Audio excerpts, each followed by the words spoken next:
मैं चंद्रकांता, उप निदेशक कौशल विकास एवं सेवायोजन विभाग, और आज मैं अपने विभाग की जो विभिन्न योजनाएं हैं जिससे हमारे राज्य के युवा लाभान्वित हो सकते हैं उनके बारे में आपको संक्षिप्त में बताना चाहूँगी। कौशल विकास एवं सेवायोजन विभाग का मुख्य उद्देश्य यह है कि जो राज्य के युवा हैं जो बेहतर करियर विकल्प की तलाश में है, जो रोज़गार या स्वरोज़गार के अवसरों से जुड़ना चाहते हैं, उनको हम उनके लक्ष्य तक कैसे पहुँचाएँ। इस हेतु विभाग के 3 मुख्य विंग हैं: सेवायोजन, ITI और उत्तराखंड कौशल विकास मिशन। सेवायोजन विभाग का मुख्य उद्देश्य बेरोजगार अभ्यर्थियों का पंजीयन करना तथा उनको फिर विभिन्न प्लेसमेंट ड्राइव्स जो हम लोग करवाते हैं उसके माध्यम से उनको निजी क्षेत्र में रोज़गार के अवसर उपलब्ध कराना है। इसके अलावा विभाग द्वारा ब्लॉक स्तर पर विभिन्न कॉलेजेस में, विभिन्न विद्यालयों में करियर काउंसलिंग भी की जाती है, जिसका मुख्य उद्देश्य यह है कि अपनी पढ़ाई के बाद बच्चे किस करियर को चुनना चाहते हैं उनकी जानकारी इनको प्रदान की जाती है, जिससे कि वो अपने भविष्य के लिए एक अच्छा निर्णय ले सकें। इसी प्रकार विभाग के अंतर्गत कुल 90 ITI हैं जो संचालित हैं, जिनमें 35 विभिन्न क्षेत्रों में प्रशिक्षण दिया जाता है। ये प्रशिक्षण 6 महीने, 1 साल या 2 साल के होते हैं और इसमें जो मुख्य ट्रेड्स हैं जैसे fitter, welder, electrician, motor mechanic, data entry operator या कंप्यूटर से जुड़े हुए अन्य एडवांस कोर्स ये कराए जाते हैं, जिसमें जो हमारे युवा हैं वो एडमिशन लेकर इसमें कोर्स कर सकते हैं। इन कोर्स को करने के बाद उनको निजी क्षेत्र में बेहतर रोज़गार के अवसर उपलब्ध होंगे और साथ ही साथ अगर वो किसी इंडस्ट्री में प्रैक्टिकल एक्सपीरियंस लेना चाहें तो वो विभाग की अप्रेंटिसशिप योजना से भी जुड़ सकते हैं। इसके अतिरिक्त जो हमारा उत्तराखंड कौशल विकास मिशन है उसके द्वारा लघु अवधि के कौशल प्रशिक्षण कार्यक्रम संचालित किए जाते हैं जो कि 3 से 6 महीने के होते हैं और इनका क्षेत्र बहुत वृहद है। ये कृषि से लेके इलेक्ट्रॉनिक्स, IT, ब्यूटी, हेल्थ जैसे क्षेत्रों में कई सारे पाठ्यक्रम हैं जिनमें हमारे जो युवा साथी हैं वो इनमें प्रशिक्षण प्राप्त कर सकते हैं और इन प्रशिक्षण कार्यक्रमों में प्रतिभाग करने के उपरांत उन्हें निजी क्षेत्र में बेहतर रोज़गार के अवसर उपलब्ध होंगे। ये जो शॉर्ट टर्म के ट्रेनिंग प्रोग्राम्स हैं ये बेसिकली एंट्री लेवल के प्रोग्राम होते हैं, तो इनको करने के बाद आपको किसी भी उद्योग में एंट्री लेवल पे जॉब मिलेगी। इसके बाद अगर आपको लगता है कि अब आपको अपने कुछ कौशल को और निखारना है तो फिर आप और एडवांस कोर्सेज भी कर सकते हैं। फिर जैसे कि विभिन्न विभागों के द्वारा कई स्वरोजगार योजनाएं भी संचालित की जा रही हैं, तो उनको संचालित करने के लिए हमारा दक्ष होना बहुत ज़रूरी है। हमें उस क्षेत्र की जो कौशल बारीकियां होती हैं उनके बारे में जानना भी ज़रूरी है। तो मेरा सुझाव सभी युवाओं से यही रहेगा कि किसी भी योजना में जाने से पहले यदि वो उस क्षेत्र में अपने स्किल को इम्प्रूव कर ले, ITI से ट्रेनिंग करके या हमारे जो लघु अवधि के कौशल प्रशिक्षण कार्यक्रम हैं उनके थ्रू ट्रेनिंग करके, तो वो रोज़गार के अवसर तो उनके पास रहेंगे ही, किसी भी औद्योगिक अधिष्ठान में वो ज्वाइन कर सकते हैं। इसके अलावा यदि वो स्वरोज़गार की ओर जाना चाहते हैं तो उस क्षेत्र की जो बेसिक नॉलेज है वो उनको रहेगी, जिससे कि जो भी अपना वो उद्यम स्थापित करना चाहते हैं उसमें उनको आसानी होगी और उनकी सफलता की लाइक्लीहुड भी बढ़ जाएगा। हो सकता है उनको वो अपना बेहतर तरीके से अपना उद्यम संचालित कर पाएंगे। उत्तराखंड कौशल विकास मिशन द्वारा वर्तमान में प्रधानमंत्री कौशल विकास योजना का संचालन किया जा रहा है, जिसके अंतर्गत विभिन्न जनपदों में प्रशिक्षण प्रदाताओं, निजी क्षेत्र के प्रशिक्षण प्रदाताओं के माध्यम से हम लोग युवाओं को प्रशिक्षित कर रहे हैं। ये जो कोर्सेज़ हैं इस योजना के अंतर्गत वो 3 से 6 महीने के हैं और उसमें कोई भी अभ्यर्थी आके अपना पंजीयन कराने के उपरांत प्रशिक्षण प्राप्त कर सकता है। इसमें उसका एक ही मैंडेटरी कंडीशन है कि उसके पास आधार होना चाहिए। आधार कार्ड होगा तो वो अपनी जो भी उसकी रुचि है, जो भी उसकी योग्यता है, जिस क्षेत्र में वो जाना चाहता है, उस आधार पे वो जो उस प्रशिक्षण केंद्र में जो विभिन्न कोर्सेज़ कराए जा रहे हैं वो उनका चयन कर सकता है। एक बार वो वहाँ पंजीकृत होगा उसके बाद उसको जो उस जॉब रोल के लिए जो भी निर्धारित सिलेबस है उसके हिसाब से उसको प्रशिक्षण दिया जाएगा। और हमारा ये जो प्रशिक्षण प्रदाता है उसकी यह भी जिम्मेदारी है कि प्रशिक्षण संपन्न होने के बाद वो उन युवाओं को रोज़गार के अवसर से भी जोड़ेगा। तो अगर आपने जैसे रिटेल में कोई ट्रेनिंग करी है तो आपको रिटेल के किसी शोरूम में वो प्लेसमेंट के लिए भी कोशिश करेंगे और ज़्यादातर है कि 70% युवाओं को प्लेसमेंट की अपॉर्चुनिटी भी दी जाए। तो इन कोर्सेज़ को करके आप, जैसा मैंने पहले भी कहा कि एक एंट्री लेवल की जॉब के लिए आप एलिजिबल हो जाते हैं। उसके बाद आप या तो जॉब करें, या फिर अगर आप चाहते हैं कि आप अपने उसको और स्किल को अपग्रेड करना चाहते हैं तो आप नेक्स्ट हायर लेवल के स्किल के प्रोग्राम में भी जा सकते हैं। और ये हमारे जो प्रशिक्षण केंद्र हैं ये लगभग सभी जनपदों में संचालित हैं। इनकी सूची भी आप हमारी वेबसाइट पे देख सकते हैं ukSDM.org पे, जिससे कि आपको इनका विस्तृत विवरण भी मिलेगा कि जनपद में ये कोर्स कहाँ है, कहाँ संचालित किए जा रहे हैं। आप उन सेंटर्स पे जा सकते हैं, उन सेंटर्स को देख सकते हैं, उनसे संपर्क कर सकते हैं कि उनके आने उनके जो बैच में है क्या आप अभी एडमिशन ले सकते हैं, या उनका आने वाले टाइम में जो बैचेस चलने वाले होंगे उनके लिए आप अपने आप को पंजीकृत करा सकते हैं उनके यहाँ। और इसके अतिरिक्त हम लोग ये भी कोशिश करते हैं कि जिन बच्चों को इसके थ्रू ट्रेनिंग मिले, लघु अवधि के प्रशिक्षण कार्यक्रमों के थ्रू ट्रेनिंग मिले, वो अगर किसी विभिन्न विभाग की किसी योजना, जैसे कि मुख्यमंत्री स्वरोजगार योजना है या वीरचंद सिंह गढ़वाली योजना है, उनमें जब वो अप्लाई करें तो वहाँ वो एक बेहतर एलिजिबल कैंडिडेट के रूप में आएंगे बनिस्बत उनके जिन लोगों ने पीछे कोई स्किल की ट्रेनिंग नहीं ली है, वो सीधे सीधे कोई उद्यम स्थापित करना चाह रहे हैं। तो कौशल विकास का ट्रेनिंग लेने के बाद, जैसा कि मैंने पहले भी कहा, आप उद्यम को स्थापित करने के लिए ज़्यादा सक्षम होंगे। अभी जो ये कोविड महामारी हुई है उसके बाद कई युवा हैं जो अन्य राज्यों में किसी न किसी जॉब में लगे थे, किसी न किसी कार्य में लगे थे, और कोविड महामारी के दृष्टिगत वो लोग प्रदेश में वापस आए हैं। तो ऐसे युवा जो कहीं बाहर थे और अब वापस आए हैं, और जो पहले से ही राज्य में रह रहे हैं, उनको और नियोजकों के बीच एक बेहतर संवाद स्थापित करने के लिए राज्य सरकार द्वारा होप पोर्टल का विकसित किया गया है, जिसका वेबसाइट है www.hope.uk.gov.in। तो जो युवा साथी किसी रोज़गार के अवसर से जुड़ना चाहते हैं निजी क्षेत्र के, वो इस पोर्टल पे अपना पंजीयन करा सकते हैं। सरकार की प्राथमिकता ये है कि जो भी युवा इस पोर्टल पे रजिस्टर्ड हैं उनको प्राथमिकता के आधार पे हम लोग जो है कौशल प्रशिक्षण कार्यक्रमों में उनको पंजीकृत करेंगे। जैसा कि आप सब विदित ही हैं कि मार्च से लॉकडाउन के बाद से सभी प्रशिक्षण केंद्र बंद कर दिए गए थे। अभी 21 सितंबर से जो नई गाइडलाइन 4.0 जारी हुई है, उसमें प्रशिक्षण केंद्रों को संचालित किए जाने की अनुमति प्राप्त हो गई है। तो अब सभी जो उत्तराखंड कौशल विकास मिशन के अंतर्गत लघु अवधि के जो प्रशिक्षण कार्यक्रम हैं, उनको संचालित करने वाले जो प्रशिक्षण केंद्र थे, वो सभी 21 सितंबर से खुल गए हैं।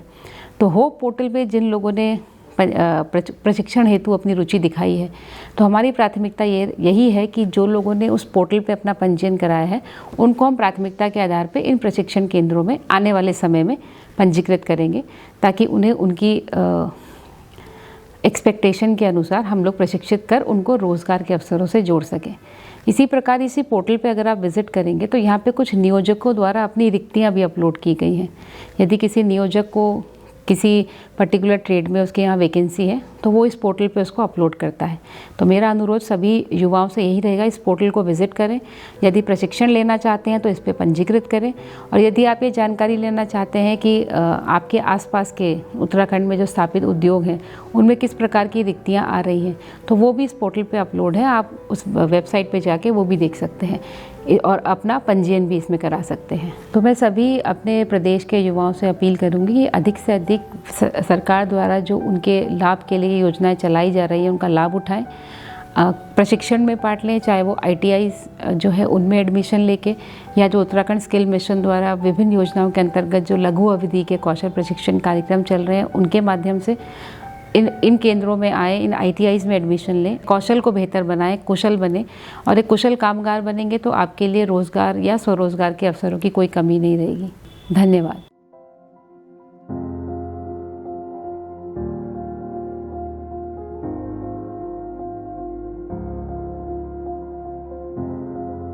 नमस्कार, मैं PS पांगती।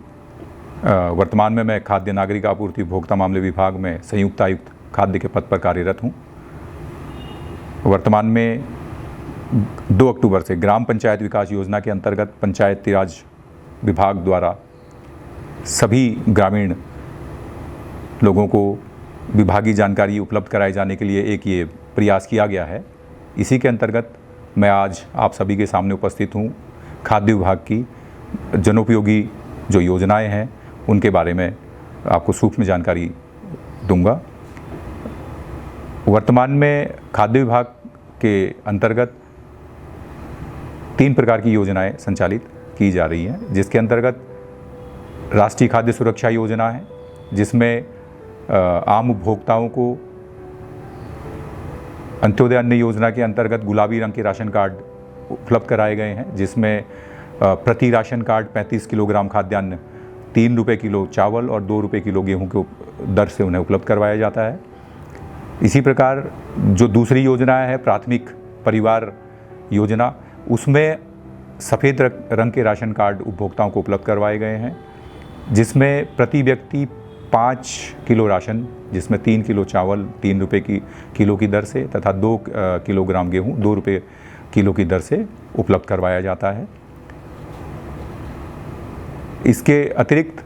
राज्य सरकार द्वारा राज्य खाद्य योजना संचालित की जा रही है, जिसके अंतर्गत उपभोक्ताओं को पीले रंग के राशन कार्ड उपलब्ध करवाए गए हैं, जिसमें हम लोग वर्तमान में 7.5 किलोग्राम प्रति कार्ड खाद्यान्न उपलब्ध करवा रहे हैं, जिसमें 5 किलोग्राम गेहूं 8 रुपये 60 पैसे की दर से तथा 2.5 किलोग्राम चावल 11 रुपये किलो प्रति किलोग्राम की दर से उपलब्ध करवाया जा रहा है। जैसा आप सभी लोग जानते हैं, वर्तमान में पूरा विश्व, हमारा देश कोविड-19 की समस्या से ग्रसित है। कोविड-19 के दृष्टिगत आम उपभोक्ताओं को राहत दिए जाने के उद्देश्य से भारत सरकार द्वारा प्रधानमंत्री गरीब कल्याण अन्न योजना चलाई जा रही है, जिसके अंतर्गत अप्रैल से नवंबर 2020 तक प्रत्येक अंत्योदय अन्न योजना राशन कार्ड धारकों को तथा प्राथमिक परिवार के जो कार्ड धारक हैं, यानी जो गुलाबी जिनके पास राशन कार्ड है और सफ़ेद राशन कार्ड जिन लोगों के पास में है, उनको प्रति व्यक्ति 5 किलोग्राम खाद्यान्न फ्री ऑफ कॉस्ट उपलब्ध करवाया जा रहा है। यह जो खाद्यान्न है नवंबर तक प्रति व्यक्ति 5 किलोग्राम फ्री ऑफ कॉस्ट मिलेगी। ये आप सब लोग इस बात को सुनिश्चित कर लीजिएगा, देख लीजिए। इसी प्रकार प्रधानमंत्री गरीब कल्याण अन्न योजना के अंतर्गत ही प्रति परिवार यानी प्रति card 1 kilogram dal free of cost, वो भी निःशुल्क उपलब्ध करवाया जा रहा है। इसी कोविड-19 और जो कोरोना जो काल है, इसमें आम उपभोक्ताओं को महंगाई से राहत देने के लिए ही भारत सरकार द्वारा जो अंत्योदय के कार्ड धारक हैं और जो प्राथमिक परिवार के जो राशन कार्ड धारक हैं, उन्हें 1 किलोग्राम दाल प्रति कार्ड निःशुल्क भी उपलब्ध करवाया जा रहा है। और ये एक भारत सरकार की बहुत बड़ी योजना है, जो इस कोरोना काल में जो गरीब व्यक्ति हैं और आम व्यक्ति हैं, उन्हें महंगाई से राहत देने के लिए बहुत ही उपयोगी सिद्ध हो रहा है। और इसके अतिरिक्त जो भारत सरकार द्वारा इस जो कोरोना काल में राहत देने के लिए जो योजना चलाई गई है, उसमें आत्मनिर्भर योजना भी बहुत महत्वपूर्ण है। जैसा आप हम सब जानते हैं कि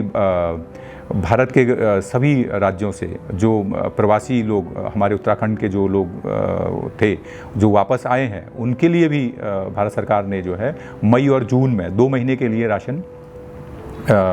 उपलब्ध कराए, फ्री ऑफ कॉस्ट देने का निर्णय लिया था, जिसके अंतर्गत प्रति व्यक्ति 5 किलोग्राम खाद्यान्न फ्री ऑफ कॉस्ट, 5 किलोग्राम चावल है उसमें और 1 किलोग्राम दाल प्रति परिवार निःशुल्क देने का निर्णय लिया था, जिससे हमने उत्तराखंड शासन द्वारा सारे जनपदों को एक निर्देश दिए गए थे कि उनका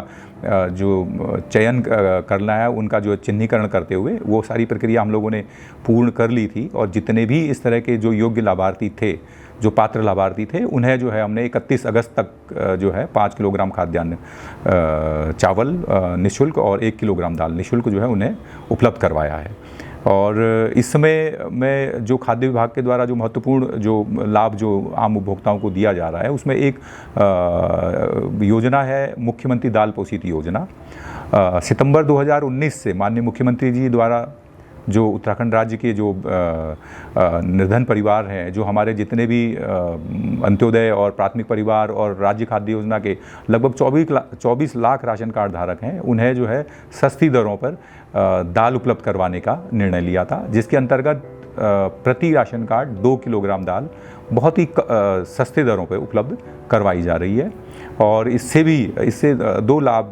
उपभोक्ताओं को हुआ है। एक तो जो महंगाई से भी राहत मिली है, दूसरा जो प्रोटीन युक्त दाल है तो उससे भी जो पोषण का भी लाभ हमारे राज्य की जनता को उसका लाभ हो रहा है।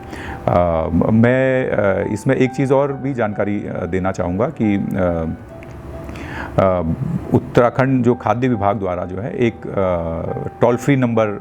चलाया जा रहा है, जिसमें कंज्यूमर उपभोक्ता हेल्पलाइन जिसे हम लोग कहते हैं, उसका नंबर है 1800-180-4188। मैं फिर से रिपीट करूँगा 1800-180-4188।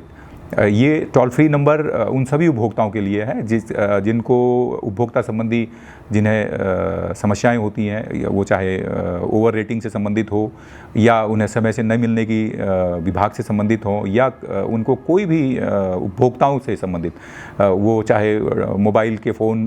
के ओवर रेटिंग का हो या उनको सही सर्विसिंग नहीं मिलने से रिलेटेड हो, तो इस तरह की जो भी समस्याएं उनकी होती हैं तो वो इस टोल फ्री नंबर पे फ़ोन करके उसका लाभ ले सकते हैं। ये हमारा प्रत्येक कार्य दिवस में 10 से 5 बजे तक क्रियाशील रहता है। एक हमारे अभी वर्तमान में जो उत्तराखंड सरकार द्वारा एक खाद्य विभाग द्वारा एक बहुत महत्वपूर्ण एक नया प्रयास फिर से किया गया है।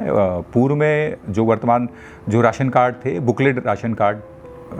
चल रहे थे, आपके पास अभी सभी लोगों के पास में बुकलेट राशन कार्ड ही होंगे, और इसे जो है अब पीवीसी राशन कार्ड में बदलने का कार्य शुरू कर लिया गया है। पीवीसी राशन कार्ड मीन्स जैसे एटीएम कार्ड होता है उसी तरीके से एक पोर्टेबल कार्ड है जिसमें एक क्यूआर कोड है और उसमें one nation one ration card की सुविधा भी है, जिसमें वो जो राशन कार्ड का नंबर होगा वो यूनिक राशन कार्ड होगा जो भारत सरकार के खाद्य विभाग द्वारा जनरेट किया गया है। और ये इसका जो नया राशन कार्ड जो है उसका मुद्रण जो है, प्रिंटिंग जो है स्टार्ट हो चुका है और बहुत जल्द हम जो है इसका वितरण कार्य शुरू करने जा रहे हैं। और इसी के साथ ही एक जो सबसे बड़ी योजना आज हमारे माननीय प्रधानमंत्री जी द्वारा भी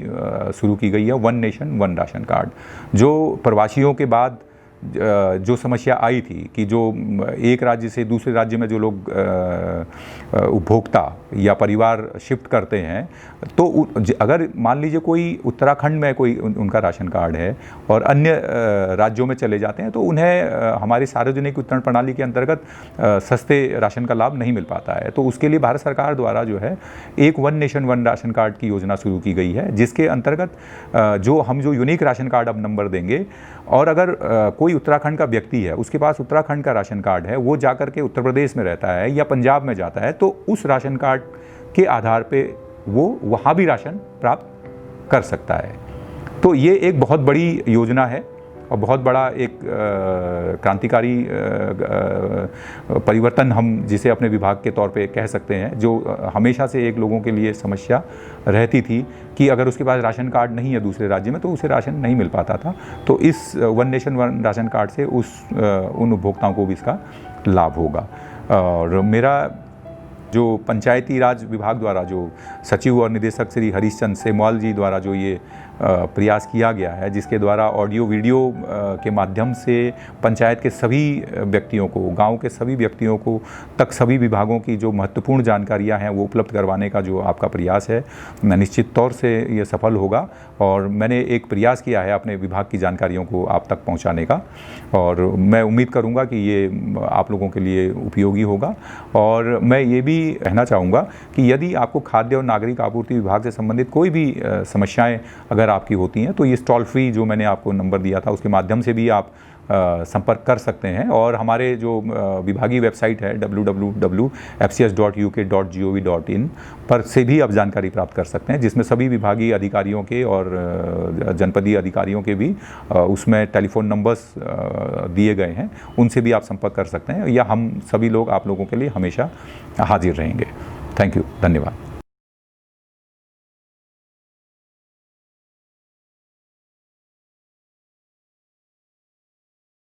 I'll be speaking on capacity building and training for enablement of quality GPDP. As you know, formulation of a comprehensive and holistic Gram Panchayat development plan necessarily requires intense participation of people. Similarly, understanding the processes for formulation of comprehensive and holistic GPDP like visioning, situation analysis, prioritization, projectization, preparation of development status report, preparation of draft Gram Panchayat development plan, etc. needs capacity building and training. Capacity building and training is a prerequisite as well as one of the most important means to enable this process. So the focus of capacity building and training interventions must be for institutional strengthening of Gram Panchayat and strengthening of processes and systems for Gram Panchayat development plan. Capacity building and training can develop capacities of major stakeholders to formulate and implement Gram Panchayat development plan effectively and efficiently. So Gram Panchayat development plan can build the confidence of Panchayat leadership to prepare effective Gram Panchayat development plans. Similarly, Gram Panchayat development plan can raise awareness of communities about the importance of Gram Panchayat development plan. Again, Gram Panchayat development plan can enable the Gram Panchayat to muster leadership to enable partnership with line departments. It can also bring about attitudinal development in all concerned, including the elected representatives and functionaries of Gram Panchayats. Similarly, Gram Panchayat development plan can enable Gram Panchayats to come out as strong institutions of local government. It can also enhance professional knowledge and skills of the elected representatives, functionaries of Gram Panchayat for better planning, implementation and monitoring of Gram Panchayat development plan. Since Panchayat functionaries and other stakeholders to be capacitated are in large in number, the target audience can be reached out only in a cascading mode. For organizing the cascading trainings without dilution of quality, it requires quality resource persons. A multi-layered resource team has to be prepared for capacity building and training, which should consist of state level master trainers and district level master trainers or district resource group for Gram Panchayat development plan to carry out this task. Then the question arises, what should be the approach of capacity building for Gram Panchayat development plan? It should be combined effort of training and non-training interventions.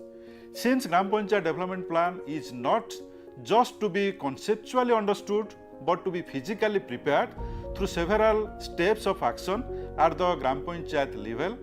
for actual implementation, there need to be a shift in approach from popular conventional classroom based training to action oriented field work based training. Conventional classroom based training generally helps the trainees in attaining knowledge about the what and why aspects of GPDP, but not the how aspect of it, as it should be practiced with intense participation of the members of communities in the field. Capabilities of the stakeholders can be developed through a combined effect of adequate training and non-training interventions for effective capacity building for Gram Panchayat development plan, in addition to the required interventions for organizational institutional development. Training intervention may include institution-based face-to-face training, facilitation and hand-holding support at the level of Gram Panchayat or cluster of Gram Panchayat, sensitization camps for awareness generation at various levels, distance learning or e-learning, etc. Similarly, non-training interventions may include policy support on statutory issues and corrective measures. Second, application of IEC tools. Third, exposure visits. Then participation in the process of Gram Panchayat development plan in beacon panchayats. Then write-ups, mock planning exercises like this. For proper capacity building and training, there should be IEC material, which may include structured learning material, mostly in FAQ form, charts, posters, wall writing, small documentaries, video clips, snippets in the critical aspects of Gram Panchayat development plan, along with success stories, case studies, from the same state to learn about best practices. The Action Research Project on Gram Panchayat Development Plan in Jharkhand is being implemented by NIDPR in active collaboration with the State Panchayat Raj Department of Jharkhand. Here, specially designed capacity building and training and professional handholding support has been given to the project functionaries of this particular project on effective training and communication methodology, participatory planning methodology, various aspects of panchayats and rural development and development of their skills on how to provide need-based handholding support to the elected representatives and functionaries of Gram Panchayats for developing their institutional capacities and for preparation, implementation and monitoring of Gram Panchayat development plan through participatory approaches and methods. Capacity building and handholding support has been provided to the elected representatives and functionaries of the project Gram Panchayats on development of their institutional capacities, various aspects of panchayats and rural development and preparation, implementation and monitoring of Gram Panchayat development plan through participatory approaches and methods. The range of major contents of the specially designed capacity building and training interventions for the elected representatives and functionaries of the Gram Panchayats under the Action Research Project was on development of institution capacities of Gram Panchayat, like roles and responsibilities of Gram Panchayats as institutions of self-government, organization and management of Gram Sabha meetings, Ward Sabha meetings, general meetings of Gram Panchayat, standing committee meetings and special meetings. Similarly, efficient management of office and works, efficient management and maintenance of records, statutory audits, social audits and effective audit compliance. Again, with regard to mobilization, motivation, participatory planning, implementation and monitoring, different areas like motivation and inspiration for human resource development, effective communication mobilization and environment building for Gram Panchayat development plan through innovative IEC tools. Then sanitation including solid and liquid waste management, preparation of a draft comprehensive, inclusive and convergent Gram Panchayat development plan. In the first year of the 3-year project tenure, the NIDPR has imparted training to the state program coordinator, state project coordinator, district project coordinator and Gram Panchayat coordinators for 18 days in 2 phases. Initially for 12 days, then for 6 days for development of their capabilities through training and non-training interventions. In the case of 2nd and 3rd years of the project tenure, there will be a refresher training for all the project staff for 10 days in 2 phases by NIDPR.